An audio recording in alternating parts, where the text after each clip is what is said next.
In this project, we work with the Westside Communities Alliance to develop an interactive visualization in an effort to support the sustainable Westside development. In particular, we focus on the development and transit perspective, exploring the segregation issues in the city of Atlanta, the economic impact with the improved transit coordination. The data includes census data, MARTA transportation ridership data, and walk score data.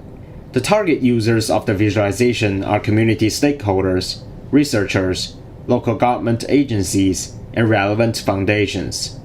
In particular, real estate developers and local nonprofit organizations are our primary users. What you're seeing here is the main interface of our system. You can switch between 4 different views on the top: map view, tree map view, detail view, and comparison view. We will go over each in detail. The map view is the main view, and it will always persist on the screen. You can see the controls on the side. Here, you can toggle on and off 3 different layers: census tract, transit, and MARTA. For MARTA layer, since there are too many stops, on overview you will first see the clusters of MARTA stations. As you zoom in, you can see more information. We represent each stop using a red circle. The size of the circle represents how walkable, how accessible the stop is. We obtain this information from walkscore.com. The color represents the number of passengers of a stop in each day. The darker the color, the busier the stop. On the control panel, you can look at community information for each census tract. If you click on one variable, such as race, African American, it will show a heat map of the percentage of African American population in that census tract.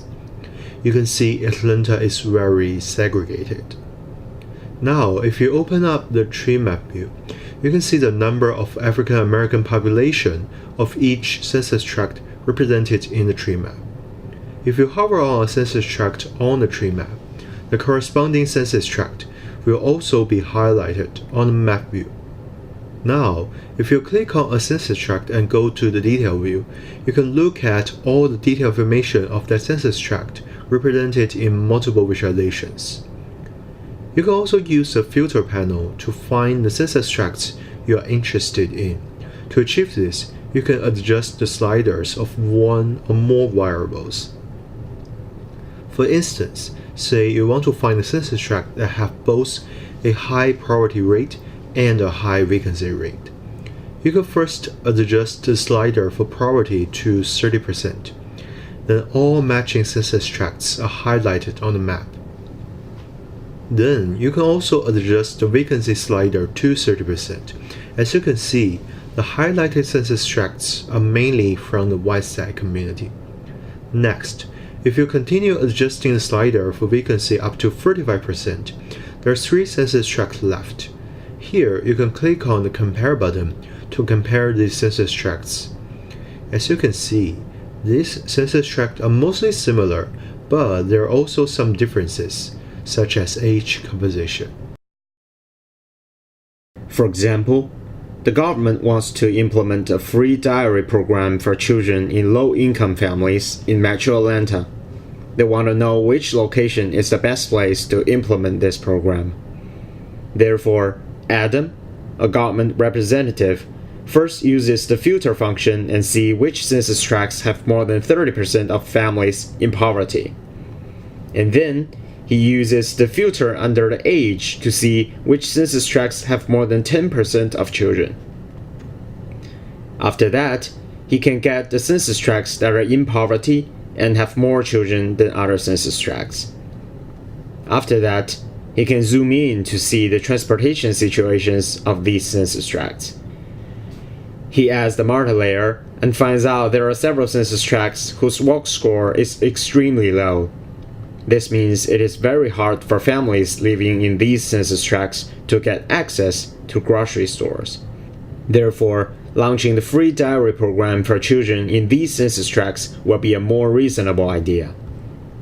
In another scenario, a real estate developer Jeff wants to open up a new game shop targeting young people, and he wants to find the ideal location for it. Using the filter panel, he first finds out all the census tracts that have a population of over 5,000. Then, he adjusts the slider for age 18 to 29 up to 50%. Now, he's left with two areas, the Georgia Tech area and the Emory area. He then zooms into the Georgia Tech area and finds that there is already a GameStop in Tech Square. So this area might not be a good option.